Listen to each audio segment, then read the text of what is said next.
बिस्मिल्लाहिर्रहमानिर्रहीम। अस्सलाम वालेकुम नाज़रीन, प्रोग्राम आप देख रहे हैं 7 से 8 सना हाशमी के साथ। मुझे उम्मीद है कि आप तमाम लोग खैर खैरियत से होंगे। गालिब के दीवान का एक शेर है और उसका एक मिसरा है कि है खबर गर्म उनके आने की। तो ये जो खबर गर्म है और जिसके आने की बात हो रही है वो आपने मोन्टाज में मुलाहिजा की है। साबिक गवर्नर सिंध रह चुके हैं और कहने वाले कहते हैं, बल्कि देखती आंखों ने देखा कि कंसेक्यूटिव 14 साल सर्व किया सिंध को। बहुत पॉपुलर रहे, लोगों के बड़े, जिसे कहते हैं ना, लोग उनके फ़ैन तो थे ही, लेकिन उनकी सियासत के लोग फ़ैन थे। इनको अगर मैं कहूँ तो ये गलत नहीं होगा कि ये मफाहमत का दूसरा ऐसा बादशाह था कि जिसके साथ एक नशिस्त कोई करता था तो मुस्कुराकर हाथ मिलाकर ही जाता था और आमादा होकर खुश होकर जाता था। ऐसा क्या तुरुप का पता था साबिक गवर्नर सिंध डॉक्टर इशरतुल इबाद के पास कि तमाम ही लोग उनसे जो है दोस्ती भी रखते थे, सियासत भी अपनी जगह हो रही थी, कराची में भी काम हो रहा था। लेकिन अभी हाल फिलहाल में हमने सुना कि डॉक्टर इशरतुल इबाद साहब जो हैं वो वतन वापसी के लिए परवाज भरने को तैयार हैं। सवालात बहुत हैं, कब आ रहे हैं, क्यों आ रहे हैं, किस किस को लेकर आ रहे हैं, क्या सियासी जमात बनाने जा रहे हैं तो उसका नाम क्या है। लेकिन इस वक्त जो पाकिस्तान के सियासी मंजरनामे का हाल है उससे ही बात का आगाज करेंगे। सबसे पहले वेलकम करते हैं साबिक गवर्नर सिंध डॉक्टर इशरतुल इबाद साहब को, जो मेरे साथ मौजूद हैं vice Skype. Thank you very much doctor साहब, बहुत बहुत शुक्रिया वक्त देने के लिए। जी वालेकुम अस्सलाम Sana, thank you very much thank you very much. आपका बहुत शुक्रिया सर, आपने टाइम दिया, आपका वक्त बड़ा कीमती है मुझे पता है, और बहुत सारे लोग आपसे राब्ते में भी हैं। डॉक्टर साहब बहुत सारी बातें हैं, ज़ाहिर है आज आपने वक्त दिया है, लाइव हैं आप मेरे साथ, तो मैं वो सवाल भी करूंगी जो आवाम के सवाल हैं। लेकिन इस वक्त जो पाकिस्तान का सियासी मंजरनामा है, मैं ज़रा पहले उस पर आपकी राय पूछना चाहूँगी।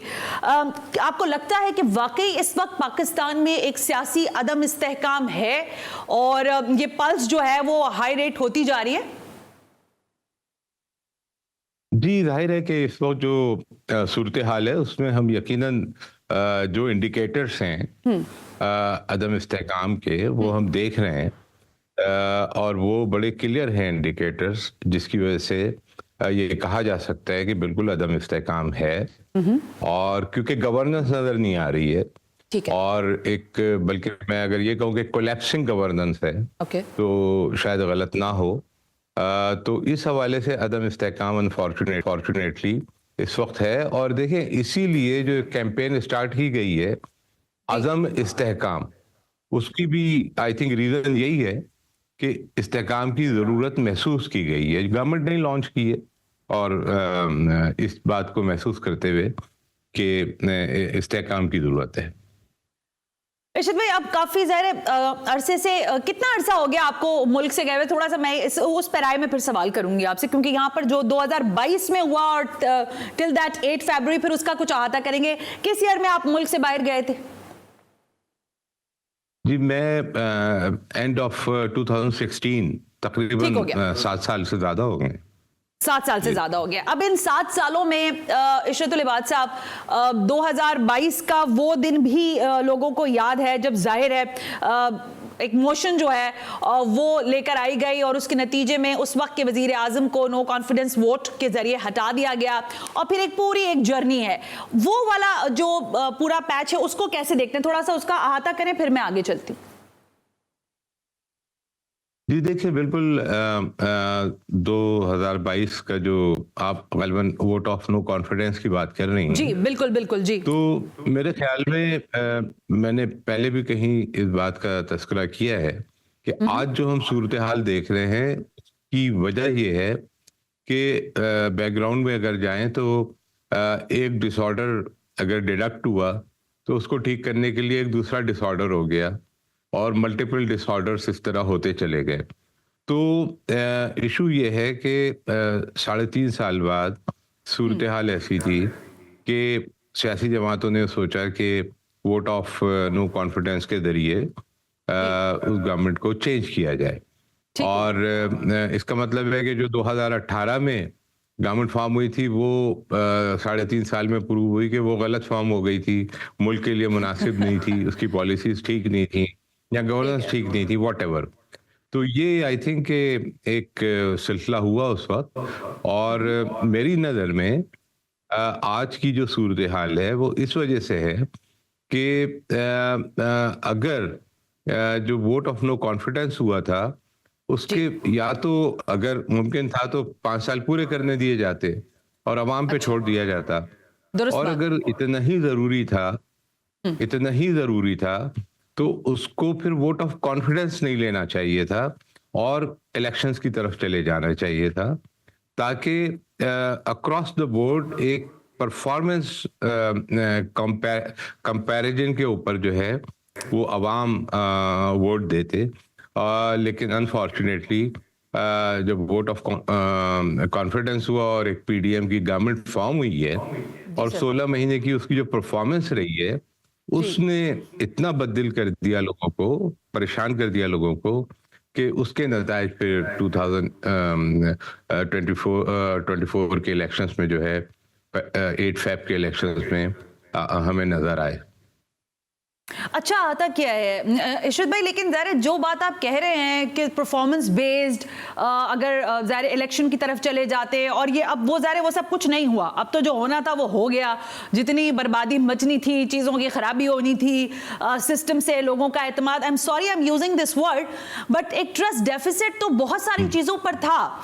लेकिन इशरत भाई, सियासी जमातों पर उनकी परफॉर्मेंस से हटकर अब मैं अवाम में जाती हूँ तो वो किसी भी सियासी जमात को पसंद नहीं करते, किसी के साथ भी उनकी दिलचस्पी वैसी नहीं है। इसके पीछे क्या मुहर्रिक दिखता है? यही सारे फैक्टर्स हैं आपको लगता है? ये देखें, एग्जैक्टली यही चीज है कि जो परफॉर्मेंस पीडीएम की थी 16 महीने की, वही एक रिफ्लेक्शन लोगों को सामने है। और जिस तरह फिर 8 फरवरी के इलेक्शंस हुए हैं, हाँ। उसमें ये देखा गया, और जो कि लिटिगेशंस हैं, जो कि कोर्टों में, अदालतों में केस भी हैं, फॉर्म 45, फॉर्म 47 का तस्करा जी भी जी जी। सुनते हैं हम। तो इस हुकूमत के साथ जो एक बहुत बड़ी डिफिकल्टी हो गई है वो ये है कि इसका देखें, किसी भी चीज को खड़ा करने के लिए कम से कम 2 जवाब जरूरी होते हैं। एक अखलाकी जवाब होता है और एक कानूनी जवाब होता है। दुरुस्त बात। अब अखलाकी जवाब इस हुकूमत के पास माजी के जो भी मामलात हुए उसकी वजह से डैमेज हुआ है या वल्नरेबल हुआ है, और कानूनी जवाब जो है वो अदालतों में चैलेंज है। तो दोनों जो लेग्स हैं वो वल्नरेबल हुए हैं। इस वजह से इस हुकूमत के लिए बड़ी डिफिकल्ट चैलेंज है कि वो अपने आप को अवाम में पजीराई हासिल कर सकती है। और ये मैं बार बार रिपीट कर रहा हूँ कि जो कोलैप्सिंग गवर्नेंस का जो एक तासुर है वो जी। इस वजह से है कि गवर्नमेंट रिएक्ट करती हुई तो नजर आ रही है लेकिन एक्ट करती हुई नजर नहीं आ रही।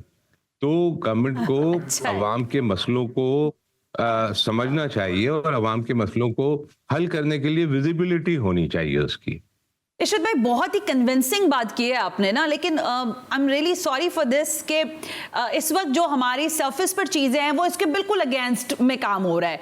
जो 2018 के इलेक्शंस की आपने बात की, फिर बहुत पीछे वो लोग कहते हैं फिर आप पीछे भी चले जाएं, 8 से ही शुरू कर लें, 7 से शुरू कर लें, तो वहाँ पे मैंने नहीं जाना। लेकिन 2018 के स्पेसिफिकली इलेक्शंस के हवाले से ये कहा गया कि भाई RTS बिठाकर पीटीआई की गवर्नमेंट लाई गई और इमरान खान साहब जो हैं उस वक्त उनको प्राइम मिनिस्टर बनाया गया और कहा गया कि एस्टेब्लिशमेंट ने उनके हाथ मजबूत किए, उनके जलसे जुलूस सब तक करवा दिए। अब जब 2024 का मामला आया तो ये फॉर्म 47 जो है ये हमारे सर से नहीं उतर के दे रहा, पता नहीं चल रहा कि भाई गवर्नमेंट जो है वो सही बनी है कि नहीं बनी है। अब इस सब में एक रोल है which is called the establishment. जो पीटीआई का नैरेटिव है वो एक अलग जिसे कहते हैं फैन फॉलोइंग रखते हैं अपनी, इधर अपनी गवर्नमेंट का एक नैरेटिव है। How you see about the role of establishment inside the Pakistani politics?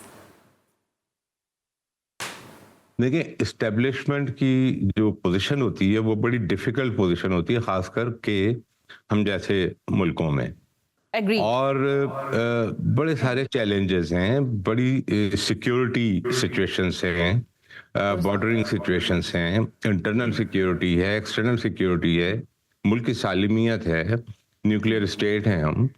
तो लेकिन अनफॉर्चुनेटली उसको जिस तरह अदालतों को आज पॉलिटिसाइज कर दिया गया है कि अपने सारे पॉलिटिकल केसेस को अदालतों में जब आप ले जाएंगे तो अदालतें तो कानून और आइन के तहत फैसला करेंगी और किसी सियासी जमात के हक में होगा, किसी के खिलाफ होगा। तो लिहाजा उसको ड्रैग इन कर लिया जाता है पॉलिटिकल नैरेटिव्स के अंदर कि अदालतें फलां को सपोर्ट कर रही हैं या फलां को।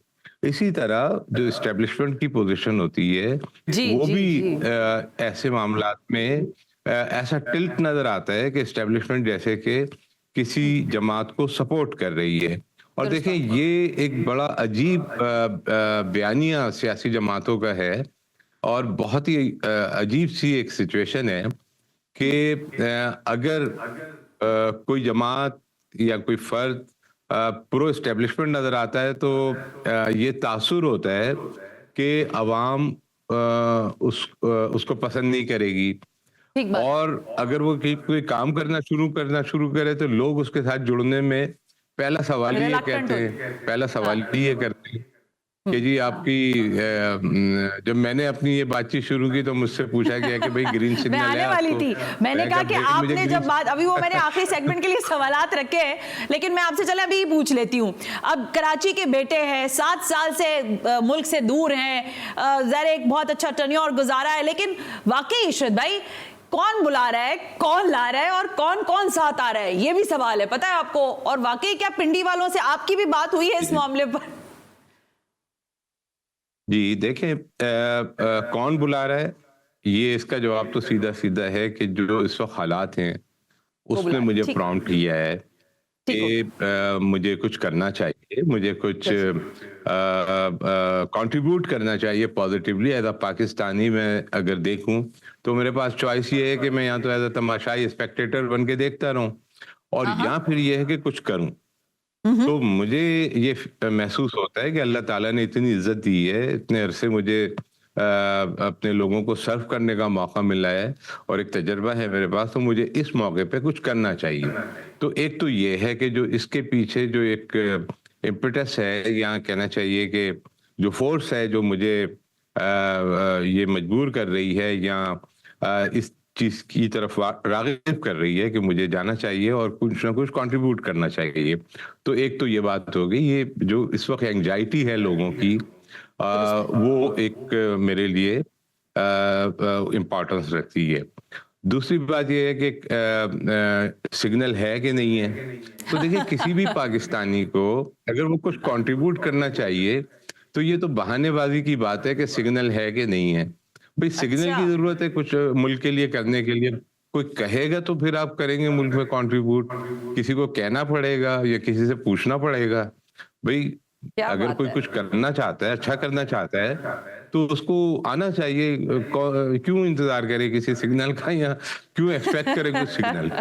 लेकिन इशरत भाई एज अ एक ब्रेक आ पाकिस्तानी गया, हर मैं पाकिस्तानी कंटिन्यू करूंगी इसी सिग्नल के साथ जो आपने कहा है ना, जी, ये ग्रीन सिग्नल जो है ना, वैसे तो बिल्कुल ठीक बात, आप जेन्युइनली एक बहुत ज़ाहिर एक सियासी जमात से वाबस्तगी, फिर जिस तरह आपने सर्व किया, आपको मालूम है कि आवाम जो चाहती है उस पर लब्बैक कहना बहुत ज़रूरी है। लेकिन हमारे यहाँ ये हकीकत भी सब पर आया है कि हालात जैसे भी हों, लेकिन अगर कुछ लोग आपके हमरा ना हो, कुछ ताकतवर कुव्वतें आपके साथ ना हो, तो आपको ड्राइव करने में, और मैं बिलखुसूस प्रिसाइजली ब्रेक से वापस आकर पूछूंगी कि कराची शहर के अंदर पार्टी बनाना और फिर उसको चलाना कितना आसान हदफ होगा, ये डॉक्टर इशरत तलबात के लिए, राइट आफ्टर दिस ब्रेक।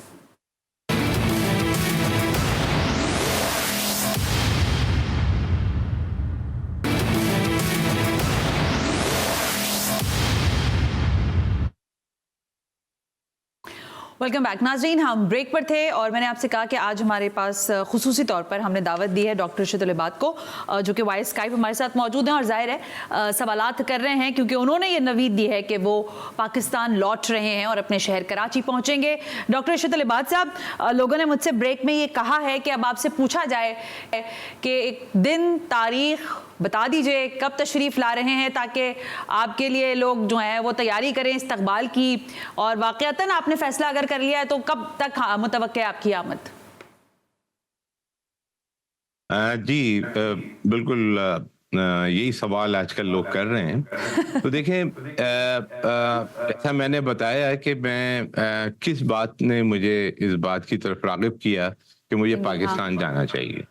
तो पहली बात तो ये है कि मैं कुछ पॉजिटिवली कंट्रीब्यूट करने जाना चाहता हूँ। तो दुरुस्त हो गया। उसके लिए वैसे मेरी कम्युनिकेशन तो बहुत ही लोगों से और मुख्तलिफ औकात पे होती रहती थी और हाल अहवाल हो जाता था, लेकिन कुछ अरसे से जो कम्युनिकेशन मैंने की है लोगों से उसमें ज़ाहिर है हालात पे डिस्कस किया और मुझे इंतहाई तशवीश हुई है जब तशवीशनाक हालात की मुझे खबरें मिली हैं। तो फिर मैंने उस कम्युनिकेशन को कन्वर्ट किया इनटू ए कंसल्टेशन और लोगों से अच्छा। मशवरा करना शुरू किया और उनसे पूछना शुरू किया कि क्या करना चाहिए इस पे। तो उस पे फिर लोगों ने ये कहा कि डॉक्टर साहब आपको कुछ करना चाहिए इस पे, बिल्कुल बहुत सूरत-ए-हाल, चाहे बिज़नेस कम्युनिटी ले लें, चाहे स्टूडेंट्स ले लें, जी। अक्रॉस यानी क्रॉस सेक्शन ऑफ सोसाइटीज़। उन्होंने कहा कि होना चाहिए, बहुत सूरत-ए-हाल जो है वो खराब है, तो कोई लोग तो आएँ जो कि इस चीज़ के इन टाइड्स के अगेंस्ट जा सकें और ठीक हो गया। सूरत-ए-हाल को बेहतर कर सकें। तो फिर मैंने एसोसिएशन शुरू की, मीनिंगफुल कंसल्टेशन के बाद लोगों को जोड़ना शुरू किया। उसके लिए मैंने एक स्लोगन दिया, मेरी पहचान पाकिस्तान। कि ओके। चलें पहले इस स्लोगन के थ्रू जो है हम आपस में हम ख्याल लोग एक जगह जमा होते हैं और ओके। सॉल्यूशन सोचते हैं। सही उसके है। बाद मैंने एक आप कह लें कि सिटीजन्स ओवरसाइट टीम्स क्रिएट अच्छा, करना शुरू ठीक है। की, जो प्रॉब्लम्स आइडेंटिफाई हुए थे उसके ऊपर जो एक्सपर्ट्स हैं, मतलब एनर्जी का मैटर इस वक्त चल रहा है, आईपीपीस के जी, जी, मैटर्स मैं चल रहे बिल्कुल, हैं बिल्कुल। या दीगर हैं, या फॉरेन इन्वेस्टमेंट कैसे आनी चाहिए, हाँ, पाकिस्तान की मईशत कैसे ठीक होनी चाहिए। ठीक है। तो फॉर्चुनेटली जहाँ पे मैं हूँ यहाँ पे बड़े दुनिया के अच्छे लोग मौजूद हैं, एक्सपर्ट्स मौजूद हैं, जो मुख्तलिफ ममालिक में इस तरह के हालात से गुजर के और वहाँ सर्व करके और बेहतरी ला के आ चुके हैं। तो उनसे मैंने अपने वतन के लिए भी, अपने पाकिस्तान के लिए भी मिला, मैं मशवरे किए। तो एक कंसल्टेटिव प्रोसेस और एक जुड़ने का प्रोसेस जो है, एसोसिएशन का प्रोसेस स्टार्ट, उसमें मैं चल रहा हूँ। लेकिन अच्छा। उसमें मुझे बहुत ही अच्छा रिस्पांस मिला है पूरे पाकिस्तान से और मेरी एक्सपेक्टेशन से ज्यादा मुझे रिस्पांस मिला है, अच्छा रिस्पांस। सिंध से भी, पंजाब से, बलूचिस्तान, केपी के, गिलगित बल्तिस्तान से, ठीक हो और गया। उसमें बहुत अच्छे लोग जुड़ना शुरू हो गए हैं जो कि पाकिस्तान के लिए इन हालात से निकालने के लिए कुछ इफेक्टिवली करना चाहते हैं। तो अब इस स्टेज पे जब हम आ गए और जुड़ गए और एक स्लोगन के तहत जुड़ गए, तो अब हम इस प्रोसेस में हैं सोचने के कि अब जो हमारी सोचें हैं उसकी इम्प्लीमेंटेशन, उसको हम काइनेटिक्स में कैसे कन्वर्ट करेंगे। तो ठीक हो गया। उसके लिए नेचुरली एक पॉलिटिकल प्लेटफॉर्म चाहिए। अच्छा, पॉलिटिकल प्लेटफॉर्म फिर हमने सोचा कि जो एग्जिस्टिंग प्लेटफॉर्म्स हैं उनमें कितना पोटेंशियल है। तो ठीक है। अभी हमें ये अंदाजा हुआ है कि एक डिसअपॉइंटमेंट है लोगों को, और अगर हम किसी भी पॉलिटिकल प्लेटफॉर्म पे, एग्जिस्टिंग प्लेटफॉर्म पे हम कोई काम करते हैं तो शायद लोग जो है उसको उनके माजियों के साथ जोड़ के हमें भी उसी में गिनना शुरू कर दें। तो फिर अभी तक की तो इंडिकेशन यही है, जिन दोस्तों से मशवरा होता है, कि एक नया प्लेटफॉर्म हम क्रिएट करें जिसके हम प्रोसेस में हैं। तो हाँ। ये जैसा मैंने आपको बताया कि कम्युनिकेशन, कंसल्टेशन, ठीक है। एसोसिएशन मैं और ज़ाहिर है, कन्वर्जन इनटू डॉक्टर साहब, प्रैक्टिकल। मैं कतर कलामी बिल्कुल नहीं करना चाहती आपकी और सुनना चाहती हूँ, लेकिन ये भी मुझे पता है कि आप जी। जितने मोहतात अल्फाज और जितने खूबसूरत अल्फाज का इस्तेमाल करके जवाब दे रहे हैं, उसमें से मुझे क्लियर जवाब निकालना बड़ा मुश्किल है। क्या पार्टी का नाम कुछ सोचा है आपने? मेरी पहचान पाकिस्तान के साथ कनेक्टेड तो कर लिया, कंसल्टेशन भी हो रही है, आपने पार्टी फॉर्म करने का मतलब इरादा है और कोई नाम वाम सोचा है पार्टी का? जी, जी, बिल्कुल सोचा है, और एक नहीं 2-3 नाम सोचे हैं, और अच्छा, वो एक तो मुझे भी ज़ाहिर है बता कि दें, शायद इंशाअल्लाह उसमें से ताला। कोई एक हमारे ही लग जाए। क्या नाम नहीं, है? फिर क्या वो एलिमेंट ऑफ सरप्राइज भी होना चाहिए। ओके, ओके, फेयर इंडीड, आप बिल्कुल एलिमेंट ऑफ सरप्राइज रखिए। लेकिन इशरत बादशाह, फिर आ किस तारीख को रहे? इसी साल आएंगे, अगले साल आएंगे, इलेक्शन की तारीखें आएंगी तो तब आएंगे, कब आएंगे? नहीं, इलेक्शन से तो हम इलेक्शन तो देख ही नहीं रहे हैं। हम तो ओके, काम करना चाहते हैं, चाहे इलेक्शन और नो इलेक्शंस। ओके। बात ये है कि इसको भी एलिमेंट ऑफ सरप्राइज के खाने में रखें कि कब आना है, लेकिन ये कि इंशाल्लाह मैं so much surprise when you will before- come, before the coming, और आपके आने के बाद भी सरप्राइज होगा। ठीक है, चले आपकी स्वाबदीद पे ही छोड़ दिया। लेकिन डॉक्टर शुतल बादशाह, आप हैं कराची के और आपके बहुत सारे दोस्त भी आपसे यकीनन बात करते होंगे, जैसे आपने कहा कंसल्टेशन भी हो रही है। क्या आपको जितनी दूर आप बैठे हैं वहां बैठकर कराची को, आप कराची की साइंस तो जानते हैं, कराची की सियासत भी जानते हैं, आपको लगता है कि कराची में इस वक्त भी सियासी खला मौजूद है, गो के एक पूरी पार्टी एक दूसरी पुरानी पार्टी में जम हो गई जाकर, यानी पाक से जमीन पार्टी एमकेएम पाकिस्तान का हिस्सा बन गई और वो अब माशाल्लाह एमकेएम पाकिस्तान चला भी रहे हैं, उनकी कैबिनेट में भी हो गए, सारा कुछ हो गया मामला, लेकिन आपको अब भी लगता है कि कराची की सियासत में खला मौजूद है? देखिए, जो लोग असल में खला आप किसको कहते हैं? खला इसको कहते हैं कि लोगों में बेचैनी हो, लोगों के पास कोई ऐसा दरवाजा ना हो या एक क्रेडिबल कोई प्लेटफॉर्म ना हो जहां जाके वो अपनी फरियाद कर सकें, अपने दुख बता सकें, अपने मसाइल के हल के लिए जा सकें। तो जब वो चीज एब्सेंट होती है, बजाय इसके कि मतलब ये कि बावजूद इसके कि प्रेजेंट हो, तो जैसे मैंने गवर्नमेंट के लिए कहा कि ऐसा नजर आता है कि कोलैप्सिंग गवर्नेंस है, तो अगर गवर्नेंस नहीं होगी तो गवर्नमेंट है नहीं है कोई फर्क नहीं पड़ता। तो इसी तरह सियासी जमातें मौजूद हैं, लेकिन सियासी अगर अवाम में ये सोच है कि इनके पास जाना बेकार है, अच्छा, या इनको वोट भी देना बेकार है, तो फिर इसका मतलब है कि अवाम डिसअपॉइंट हुए हुए हैं, and that disappointment proportionately reflect vacuum, political vacuum. तो यकीनन वैक्यूम मौजूद है और इसको फिल करने की जरूरत, यानी कराची में है वैक्यूम। अच्छा, लेकिन जब आप ये इस बात को मानते हैं कि कराची के अंदर वैक्यूम है, ज़ाहिर है आप जब पार्टी लाएंगे तो वो पूरी एक मुल्की सतह पर होगी और फिर ज़ाहिर है उसके अपने अगराज़ और मकासद होंगे, लेकिन आपसे लोगों की उम्मीद ये है कि भाई पहले कराची को तो देखें, फिर आप हैदराबाद को देखें जो करीब करीब है, फिर आप सिंध के हवाले से बात करें, फिर KPK हो, फिर पंजाब भी हो, और फिर ज़ाहिर है बलूचिस्तान तो होगी, लेकिन आपको लगता है कि कराची में आपकी वो स्ट्रेंथ आपको मिल सकेगी, वो पजीराई मिल सकेगी, आप उस खला को पूरा कर सकेंगे जिसका आप तस्करा फरमा रहे हैं? जी बिल्कुल कर सकते हैं, और क्यों नहीं कर सकते। देखिए, ये सारे काम मैं कर चुका हूं और मुझे पता है मुश्किल काम होते हैं, डिफिकल्ट काम होते हैं, और हमारा एक एडमिनिस्ट्रेटिव सिस्टम है, उस सिस्टम की अपनी बड़ी सारी कॉम्प्लिकेशंस होती हैं, उनमें से ही हमें काम को निकालना पड़ता है। तो मुझे अंदाजा है किस तरह करना है, क्या करना है। अच्छा। और इंशाल्लाह, अच्छा कराची देखें, एक तो ये कि न सिर्फ ये कि जाहिर है कि मेरा बर्थ सिटी है और मैं वहीं पे एजुकेशन हासिल की है, मेरा आपने कहा इतने दूर बैठे हैं मगर मेरा दिल तो कराची में धड़कता है। बिल्कुल तो इस सिचुएशन में लेकिन कराची की एक और इम्पोर्टेंस है, और वो नेशनल इम्पोर्टेंस है। कराची आपका 30% से ज्यादा जो है वो नेशनल एक्सचेकर में जमा कराता है, सबसे ज्यादा टैक्स यहाँ से कलेक्ट होता है। ये आपका शोकेज है, ये आपका सिटी है जो कि पूरी दुनिया के मैप पे मशहूर है कि कराची जो है वो पाकिस्तान का एक पोर्ट सिटी है, इम्पोर्टेंट सिटी है, इंटरनेशनल सिटी है, कॉस्मोपॉलिटन सिटी है। तो इसकी अहमियत वैसे ही ज्यादा है। तो यहीं पे बिजनेसेस हैं, यहीं पे पोर्ट्स हैं और यहीं पे सारी चीजें हैं। तो कराची जब मजबूत होगा, इसकी बिजनेस कम्युनिटी मजबूत होगी, इस पे जॉब अपॉर्चुनिटीज निकलेंगी और इसमें वाइब्रेंस होगी, फाइनेंशियल वाइब्रेंस होगी, इकोनॉमिक वाइब्रेंस होगी और यहाँ के लोगों को सुकून होगा। तो पूरे मुल्क को ये सपोर्ट करेगा और पूरा मुल्क इससे स्ट्रेंथन होगा। तो ये असल सिग्निफिकेंस कराची की ये है। बिल्कुल ठीक है। इशरत अल-वफा से मुझे एक ब्रेक लेने का कहा जा रहा है, लेकिन जब मैं ब्रेक से वापस आती हूं तो इस वक्त एक और बहुत बड़ा जो डिबेट बना हुआ है वो इसका मामला है।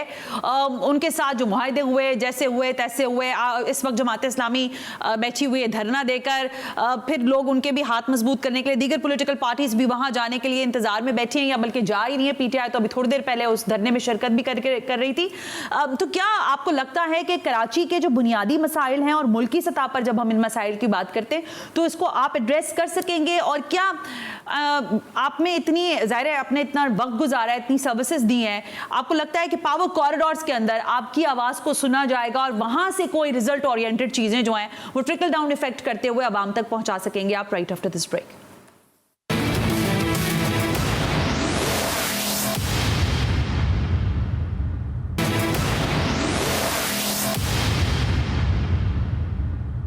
वेलकम बैक नाजरीन। हम ब्रेक पर थे। साबिक गवर्नर सिंध डॉक्टर इशरत अल इबाद आज मेरे मेहमान हैं। हम उनसे कुछ सवालात कर रहे हैं। अब बताया गया वक्त कम है, लेकिन डॉक्टर इशरत अल इबाद साहब, जब मेरी आपसे कोऑर्डिनेशन हो रही थी तो मैंने आपसे कहा कि हम तो हमेशा से आपने देखा कि आप बड़े डाउन टू अर्थ शख्सियत रहे। गवर्नर होने के बावजूद स्टाफ को रोक देते थे और कहते थे नहीं नहीं मुझे बात करने दें। ये मैंने खुद भी एक्सपीरियंस किया है, चाहे आप बड़ी महफिलों में हो या सोलो इंटरव्यूज का मामला हो।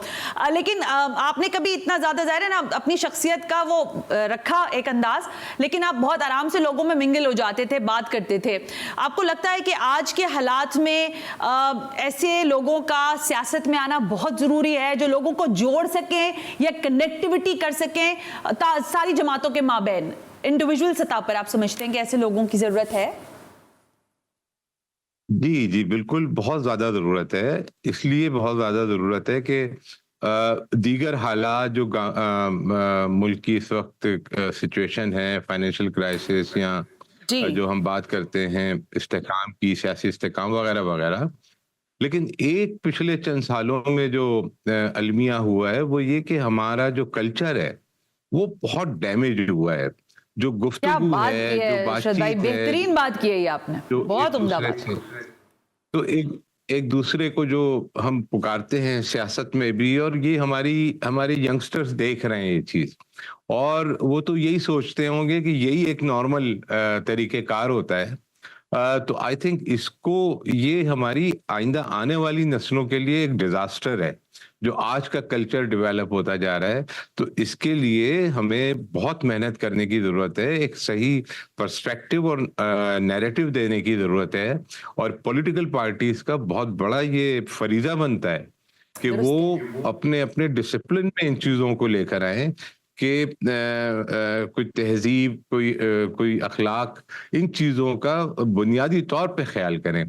तो ये बहुत बड़ा अलमिया है मेरी नज़र में। बिल्कुल ठीक है। इशरत भाई ये बताएं ना कि देखें अभी हाल फिलहाल में तो बिजली के सताए हुए, गम के मारे हुए कराची के लोग हैं कि इलेक्ट्रिक का एक ना खत्म होने वाला जुल्म है, भारी भरकम बिल दिए जा रहे हैं, बिजली आ नहीं रही है। उधर IPPs का झगड़ा पड़ गया है कि मुआहदे कब हुए, क्यों हुए, किसने किए। जमात इस्लामी धरना देकर बैठ गई है। ये आपके इल्म में है कुछ कि उस अदवार में क्या हुआ, किसने मुआहदे किए, गलत सही कुछ है आपके पास इस बारे में मालूमात? जी देखिए, ये तो खैर अब पब्लिक हो चुकी है मालूमात सारी, लेकिन मैं इसमें थोड़ा सा आपको बताना चाहूँ कि मैंने मेरा ख्याल है 2014 में मोहतरम मियाँ नवाज शरीफ साहब वज़ीर आज़म पाकिस्तान थे उस वक्त, उनको एक ब्रीफिंग दी थी, और उस ब्रीफिंग में जो मेरा कोर पॉइंट था वो ये था कि मतलब किसी भी मुल्क को अगर आपने तबाह करना हो तो चंद चीजें होती हैं, रिसर्च है कि अवाम और फौज को लड़ा दो या उसके पावर सेक्टर को खराब कर दो वगैरह वगैरह। तो मैंने कहा था कि ये जो पावर सेक्टर का मामला है, एनर्जी का मामला है, इसको नेशनल सिक्योरिटी सब्जेक्ट डिक्लेयर करना चाहिए, और इसकी ऑर्गेनाइजेशन SPD के तर्ज पे होनी चाहिए, ताकि इसकी लॉन्ग टर्म पॉलिसीज हों, और इसमें जो भी चले माजी में हो गया उसकी करेक्शन करके एक लॉन्ग टर्म पॉलिटिकल यानी कंसेंसस के साथ एक दफा एक पॉलिसी बना दें, और उसके बाद उसकी छेड़छाड़ बंद कर दी जाए। अभी IPPs का मामला है। IPPs का मामला खुला कैसे? देखिए, खुला ऐसे है कि जो IMF ने आपके ऊपर पाबंदी लगाई कि आप सब्सिडीज बंद करें। जब सब्सिडीज बंद की गई तो पूरा का पूरा लोड अवाम पे ट्रांसफर हुआ है। तो जब अवाम पे ट्रांसफर हुआ तो ये मुकदमा खुला है कि ये क्या है, ये इतने हाई प्राइस कैसे है। और फिर लोगों ने बैक ट्रैक करके जब देखा है इसको, तो सारी कहानी सामने आ गई कि ये तो कितनी बड़ी डेकॉइटी है कि आप 48,000 मेगावाट की प्राइस पे कर रहे हैं, और यूटिलाइज आजकल गर्मियों में, क्योंकि आपकी जो ट्रांसमिशन है वो तो टोटल कैपेसिटी 24,000 मेगावाट की है, और गर्मियों में एम्बिएंट टेम्परेचर जब बढ़ता है तो आप 17,000 मेगावाट से ज्यादा ट्रेवल ही नहीं कर सकती उसके अंदर पावर, और आप पे कर रहे हैं 47,000 मेगावाट की। तो इसका सलूशन मौजूद है, उस वक्त भी था, आज भी है, और ये सारी बातें मैं बिल्कुल इससे डिसएग्री करता हूँ कि सॉवरेन गारंटी है और फलानी चीज है फलानी चीज है। देखिए, सॉवरेन गारंटी भी होती है तो बायलैटरल एग्रीमेंट होते हैं, एक परफॉर्मेंस ऑडिट होता है, एक फॉरेंसिक ऑडिट होता है, वो करें और सारा मामला खुल जाएगा। और नहीं नहीं, एक मिनट इशरत भाई, ये तो मुझे आपने डरा दिया ना। हम तो वैसे ही डर गए। उन्होंने कहा भाई सॉवरेनिटी की बात है, आपको पता नहीं हमने मुआहदे किए हैं, वो हमें पत्थर के दौर पे भेज देंगे। वो हम तो यही सुन के डर गए। हमने कहा अच्छा भाई जैसे तैसे भी चल रहे हैं तो इन आईपीपीस को उठा लेंगे खर्चा। और आप कह रहे हैं ऐसा कुछ नहीं होता, कोई ऐसा नहीं होता, बायलैटरली जाहिर अग्रीमेंट्स होते हैं। नहीं देखें, नहीं तो अगर हमने कुछ चीज पूरी करनी है तो सामने वाले ने भी कोई चीज पूरी करनी है ना। अगर वो कहते हैं कि मैं 100 मेगावाट प्रोड्यूस करूंगा और वो कर ही नहीं रहा कोई 1 मेगावाट भी, तो कोई दुनिया की अदालत आपको चैलेंज नहीं करेगी। फ्री में आप कोई गवर्नमेंट क्यों पैसा, पब्लिक एक्सचेकर, नेशनल एक्सचेकर का पैसा, पब्लिक का पैसा, कौन सी दुनिया में अदालत कहेगी कि हाँ फ्री में दे दें किसी को। तो जब कोई प्लांट प्रोड्यूस ही नहीं कर रहा और आप उसको पे किए चले जा रहे हैं तो किस खुशी में कर रहे हैं? ये कौन सा एग्रीमेंट है? तो आप इसको ठीक करें। और प्राइवेटाइजेशन और प्राइवेट सेक्टर में एक देखिए, इसका एक तरीका हो सकता है, लेजिस्लेशन लाएं, ऑल्टरनेट डिस्प्यूट रेजोल्यूशन का एक क्लॉज लगाएं। पहले गवर्नमेंट अपने हाथ में ले सारा मामला। लोग इससे ही डरते हैं ना कि अदालतों में चले जाएंगे। अभी बल्कि मैं सुन रहा था कि इसके ऊपर अदालत में जाना है। तो यही मैं कह रहा हूँ, ये कोलैप्सिंग गवर्नेंस है कि भाई। अच्छा लेकिन इशरत भाई, क्योंकि टाइम बड़ा कम रह गया है, you are absolutely right about that IPPs issue, और काफी क्लियर किया आपने मुझे एक चीज पर।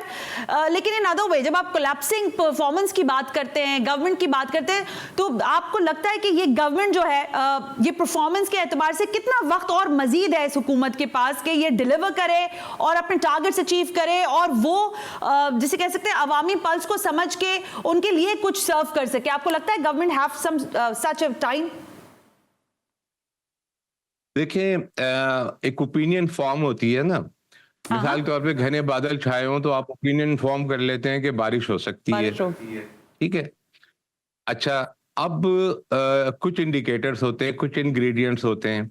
मतलब जैसे मैंने कहा, collapsing governance, political instability, financial crisis, worsening law and order situation, ये and no visibility of the government of handling, इन चीजों को हैंडल करने की कोई नजर ही नहीं आ रही हो गवर्नमेंट, कोई बयानिए नहीं बना के दे रही हो, तो फिर आप कन्वीनियंटली ये ओपिनियन फॉर्म कर सकते हैं कि ये सिस्टम नहीं चल सकता। इस सिस्टम को चलने के लिए मैं बार बार इस चीज पे जोर दे रहा हूं कि गवर्नमेंट को प्रोएक्टिव होना चाहिए, रिएक्ट नहीं करना चाहिए बल्कि एक्ट करना चाहिए। और एक्ट करके प्रियम, अब देखिए रीजनल सिचुएशन खराब हो रही है, हो सकता है कल को खुदा न खास्ता कोई ऐसे मसाइल हो जाएं, ऑयल प्राइसेस बढ़ जाएं, फिर क्या होगा पाकिस्तान में? फिर कैसे आप उसको हैंडल करेंगे? तो ये सारी चीजें प्रीएम्प्ट करके गवर्नमेंट का तो ये काम होता है, और मुझे यकीन है कि कर रहे होंगे, लेकिन विजिबिलिटी नहीं है उसकी। तो मैं ये कहना चाहूंगा कि गवर्नमेंट प्रोएक्टिवली काम करे। ये आईपीपी यानी कि आप कह रहे हैं कि गवर्नमेंट के पास कम मुद्दत है अपने आप को एक्टिवली प्रूव करने के लिए, राइट इशरत भाई? जी, अगर ये नहीं करेंगे तो ये सिस्टम फॉल कर जाएगा, ये नहीं चल सकता। ओह गॉड। लेकिन इशरत भाई, अभी मुझे 2-3 सवाल, हाँ मुझे 2-3 सवाल करने हैं, बट मैं चाहूंगी अगर हम थोड़ा सा, अभी आपने एक बड़ी इंपॉर्टेंट बात की कि अगर दुनिया के हालात, क्योंकि अभी जो इंटरनेशनल अरीना में हो रहा है वो हम सब देख रहे हैं, और आपने ऑयल प्राइसेस की तस्करा किया, उसके तनाजुर में मैं इंटरनेशनल अरीना की तो किसी और रोज आपसे बहस करूंगी, लेकिन पाकिस्तान में जो इस वक्त सूरत हाल है, केपीके के अंदर हमारे बॉर्डर्स के ऊपर जो कुछ हो रहा है, उसके बाद ज़ाहिर आईएसपीआर की जानिब से एक प्रेशर किया जाता है, अज़्म इस्तेहकाम ऑपरेशन की बात होती है, हुकूमत भी कहती है, फिर सारे पीछे हट जाते हैं। ये अफवाज पाकिस्तान के हाथ मजबूत करना सियासी जमातों के लिए कितना जरूरी है? यानी एक ऑपरेशन लॉन्च करने के लिए भी, मुझे याद पड़ता है एक ऑपरेशन आपके जमाने में भी लॉन्च हुआ, कराची के अंदर हुआ, और आपने उसकी इजाजत दी, और उसके बाद आपकी सियासी जमात आपसे नाराज हो गई। उन्होंने कहा कि भाई क्या किया आपने हमारे साथ, लेकिन वो शायद वक्त की जरूरत थी। इस वक्त किस तरह से इस चीज को आइडियलाइज करने की जरूरत है या इसके ऊपर परफॉर्म करने की जरूरत है?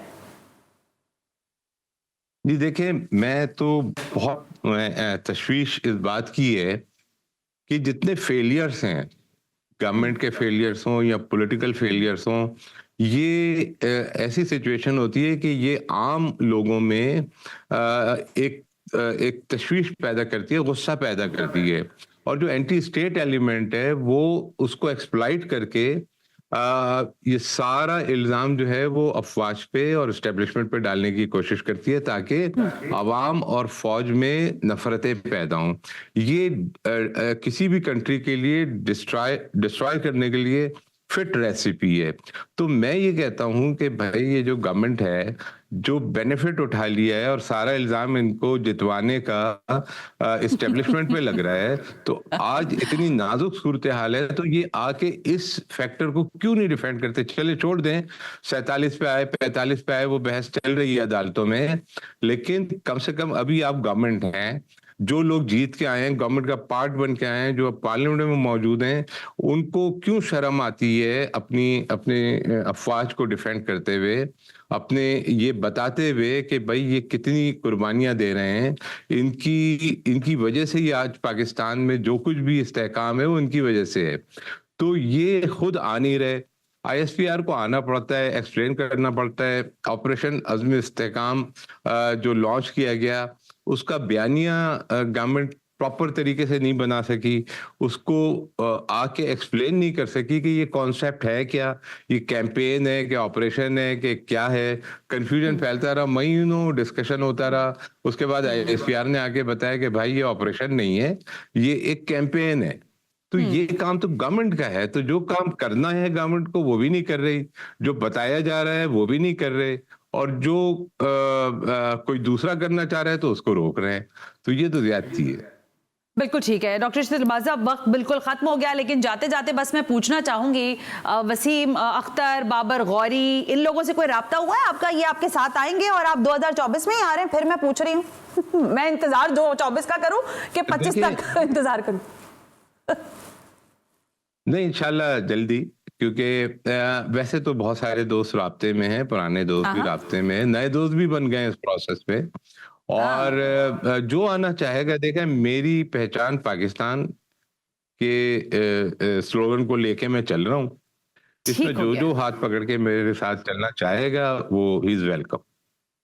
Wish you very good luck doctor Ishrat Libasi, thank you very much for giving us the time. और आपने बताया कि आप बहुत जल्द आ रहे हैं, राब्ते भी हैं, बातें भी हैं, आपकी सारी गुफ्तगू आप लोगों के सामने हैं। आप ही एनालाइज करें कि इस वक्त इस सिचुएशन में पाकिस्तान की किन लोगों का आपको साथ देना है, पाकिस्तान के लिए आगे बढ़ने के लिए सियासी जमातों के रवैये किस हद तक मजबूत होने की ज़रूरत है। आज के प्रोग्राम से सना हाशमी को इजाज़त दीजिए, अल्लाह हाफिज़।